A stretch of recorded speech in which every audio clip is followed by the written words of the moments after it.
जय सिया राम। मैं हूं पंडित अरविंद गौर। स्वागत करता हूं आपका अपने YouTube चैनल ज्योतिष विद पंडित गौर में।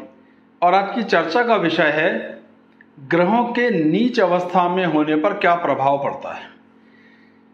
हर ग्रह जन्म कुंडली में किसी न किसी स्थिति में बैठता है। उच्च राशि में होगा, मित्र राशि में होगा, सम राशि में होगा, शत्रु, अति शत्रु या नीच राशि में, मूल त्रिकोण राशि है। ये उसकी अवस्थाएं हैं। तो जो सबसे अधिक खराब अवस्था होती है, जो बुरा परिणाम देने वाली होती है, सबसे अधिक वो होती है उसकी नीच अवस्था। तो हर ग्रह के लिए एक फिक्स राशि होती है जिसमें वो अपनी नीच राशि में यानी मैक्सिमम वीक गिना जाता है। तो उसका क्या प्रभाव हमारे जीवन पर आता है, क्योंकि जब जन्म कुंडली में कोई ग्रह नीच का होगा तो उसका प्रभाव पूरा जीवन हमें उस अवस्था में प्राप्त होगा जब उसकी दशा अंतर्दशा होगी, या उस ग्रह की दशा अंतर्दशा भी होगी जिसमें वो नीच राशि में बैठा है। तो कैसे देखें या समझें किस तरीके से। तो सबसे पहले ये समझना बहुत जरूरी है कि कोई ग्रह करता क्या है। मैं एग्जांपल देता हूं।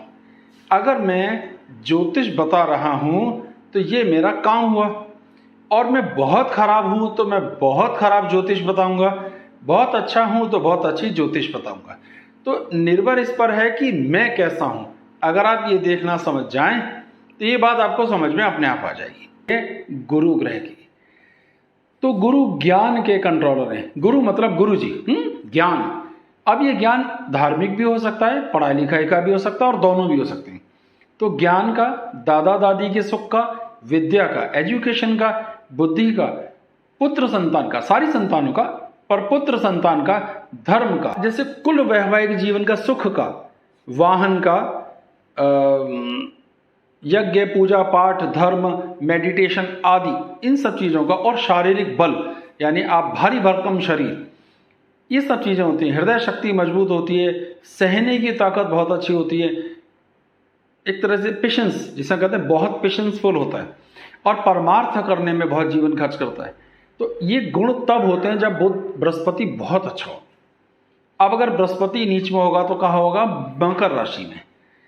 तो सबसे पहले उसके ज्ञान का बेड़ा गर्क हो जाएगा। इसका अर्थ है कि वो जो मर्जी पढ़े या ना पढ़े, वो केवल डिग्रियां बन के रह जाएगी। उसके व्यवहार में ज्ञान नहीं झलकेगा। उसकी बातचीत में दूसरों का परिहास आएगा, धर्म का परिहास आएगा।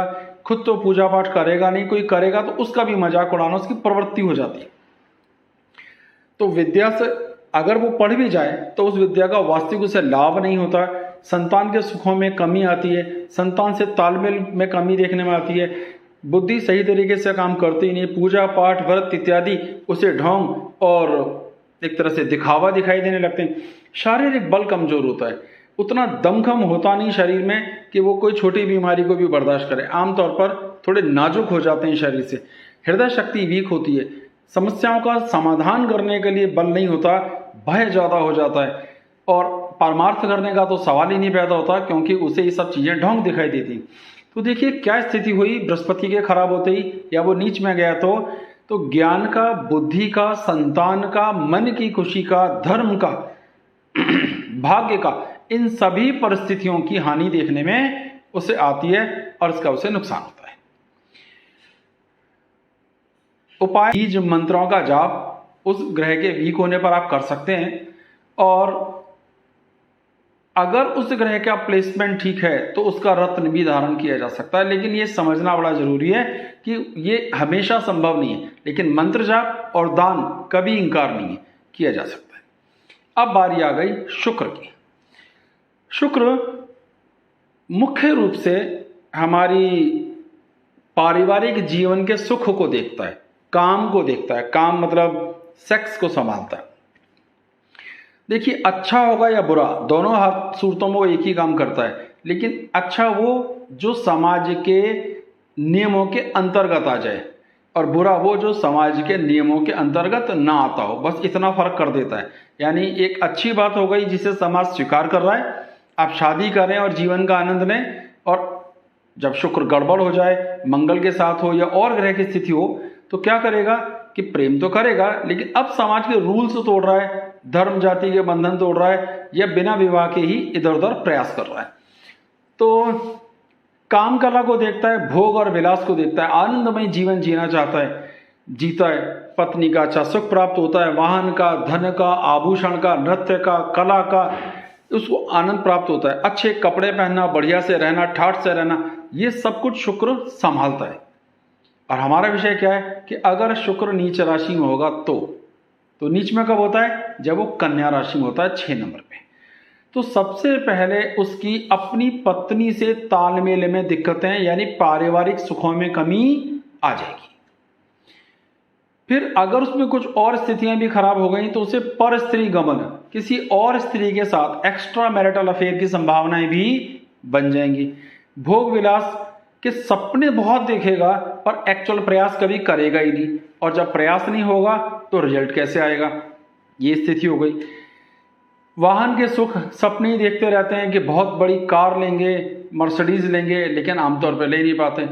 अच्छे वाहन, अच्छा खाना पीना, अच्छा समाज में सम्मान की उम्मीद करना, क्योंकि हर चीज पैसों से आएगी और इतना रुपया, इतना धन उसके पास होगा ही नहीं, तो अब उसमें दूसरों को देख के जलने की प्रवृत्ति, तनाव, कष्ट, सब सुखी जीवन है, मेरा वैवाहिक जीवन डिस्टर्ब है, मैं तालमेल नहीं कर पा रहा हूं, तो उसमें भटकना आएगा, दुख आएगा, कष्ट आएगा। तो आमतौर पर वो ज्यादा श्रृंगार में बिलीव नहीं करेगा, रोज नहाने धोने में बिलीव नहीं करेगा, क्योंकि वो मलिन हो जाएगा थोड़ा सा। शास्त्र से उसका कोई दूर दूर तक लेना नहीं, पढ़ाई लिखाई से डायरेक्टली लेना देना नहीं, और उसे ऐसी सब समस्याएं जैसे आप यूरिन इन्फेक्शन जैसी, या वीर्य से संबंधित, या सेक्सुअल डिसीज भी कह सकते हैं, होने की संभावनाएं बढ़ जाती हैं। हो ही जाएंगी, नहीं कह रहे, बढ़ सकती हैं। तो शुक्र अगर नीच में गया तो ये स्थितियां इस तरीके से खराब हो जाती हैं कि वो पूरा जीवन धन के और अच्छे पारिवारिक जीवन के, आनंद के, कार के, बड़े मकान के सपने ही देखता रहता है, और वास्तव में वो पूरा नहीं हो पाता।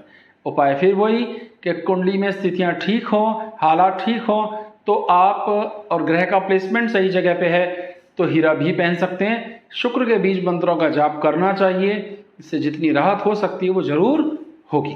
शनि समझने का सबसे अच्छा तरीका यह है कि हर वो काम जो हाथ से हो रहा है, सारा शिल्प, सारा, चाहे फिर वो राजमिस्त्री का है, चाहे वो लोहार का काम है, जो भी काम हम हाथों से कर रहे हैं, इसमें अकाउंट्स भी सारा आता है जिसमें बॉल पेन इस्तेमाल हो रहा है, किसी भी तरीके की मूर्तिकार है, यानी कोई भी ऐसी शिल्पकला, कुछ भी ऐसी चीजें जिनमें हाथ का इस्तेमाल हो रहा है, उसे कौन कंट्रोल करता है? शनि। वो हर तरह की नौकरी को कंट्रोल करता है, आपकी नौकरी छोटी हो या बड़ी, लेकिन उसको संभाल कौन रहा है, दिलवा कौन रहा है, नौकर कौन बना रहा है। तो जितनी छोटे लेवल की नौकरियां होती हैं, यानी 3rd ग्रेड और 4th ग्रेड की, उन्हें शनि कंट्रोल करता है। आयु का कंट्रोलर है, जीवन का कंट्रोलर है, यश का कंट्रोलर है, जानवरों वाला सुख जैसे पशुधन, व्हीकल्स, वाहन, ट्रक्स, स्पेयर पार्ट्स, इस तरह के काम का कंट्रोलर है। और खास बात है कि वो दर्द का, पैरों का और मांसपेशियों का भी कंट्रोलर है। अब हमारा मूल विषय क्या है कि अगर शनि नीच राशि में होगा तो, अब नीच में कब होगा? जब वो मेष राशि में होगा। तो मेष राशि में होगा, नीच में होगा, तो उसे पैरों का दर्द देना आ जाएगा।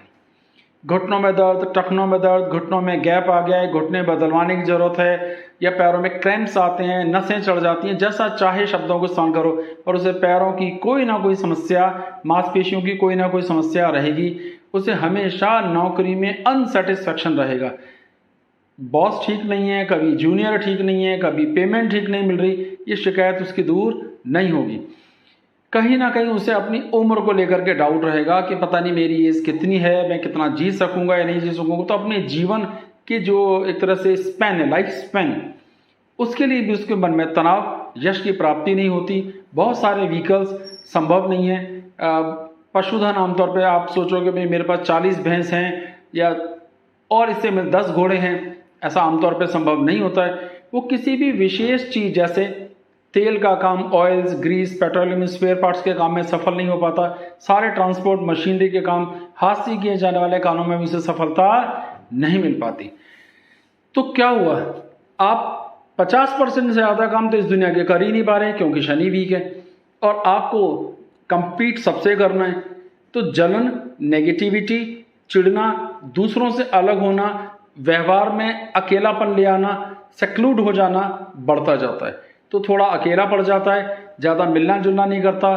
मैं ये नहीं कह रहा हूँ वो असामाजिक हो जाते हैं, लेकिन वो समाज से थोड़ा कटना शुरू कर देते हैं। ये उसकी प्रवृत्ति धीरे धीरे डेवलप हो जाती है। अब आ जाती है राहु और केतु की बात करते हैं। राहु कोर्ट कचहरी, कानून, लड़ाई, सलाह, इन सब चीज़ों का मास्टर समझा जाता है।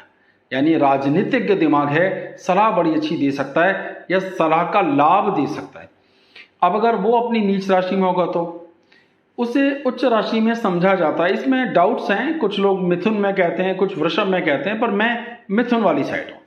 तो जब वो धनु राशि में होगा तो अपनी नीच राशि में होगा। तो धनु में होगा राहु तो क्या करेगा? अब देखिए जो उसका मूल स्वभाव है वो तो बदल ही नहीं सकता, यानी सलाह देना। अब गलत सलाह देना, जिस विषय को आप खुद बहुत अच्छा नहीं जानते उसे भी समझाने की कोशिश करना, कोई मांगे न मांगे फिर भी राय देना, कोर्ट कचहरी कानून के झंझटों में बिना मतलब पड़ जाना, इस तरह की लड़ाई झगड़े में पार्टिसिपेट कर लेना, पता ही नहीं चला क्यों, जरूरत नहीं थी फिर भी चले गए। तो कहीं ना कहीं राहु के खराब होने से जो बौद्धिक चातुर्यता होती है वो गड़बड़ा जाती है।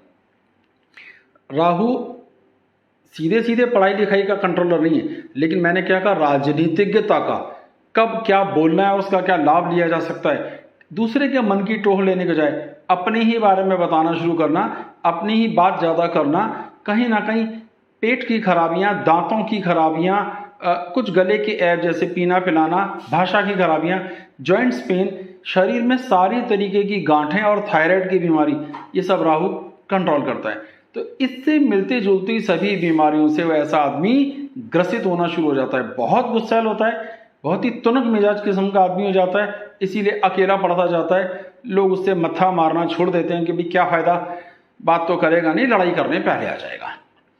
अब आ गई 9वां ग्रह जिसका नाम है केतु। केतु नीच में कब होगा? अब देखिए केतु और राहु और केतु एक दूसरे के आमने सामने बैठते हैं, एक दूसरे से एक्सिस पर बैठते हैं। तो मिथुन राशि में केतु नीच राशि में जाएगा। और अगर केतु क्या संभालता है, वो धर्म संभालता है। धर्म का शॉर्टकट, ऐसा कोई छोटा तरीका जिससे धर्म भी हो जाए और कम टाइम लगे, उसे शॉर्टकट ढूंढना बड़ा पसंद है। वो सारे तरीके की तंत्र को संभालता है। आशीर्वाद का ग्रह है, मोक्ष का ग्रह है, सुबुद्धि का ग्रह है। लेकिन अगर केतु गड़बड़ हो जाए तो क्या होगा? दुर्बुद्धि हो जाएगी। ऐसे शॉर्टकट्स ढूंढोगे जिसमें दूसरे का नुकसान करने का सोचते रहोगे, अपना भला हो ना हो, या मेरा भला हो तो इसका मैं बुरा कर दूं।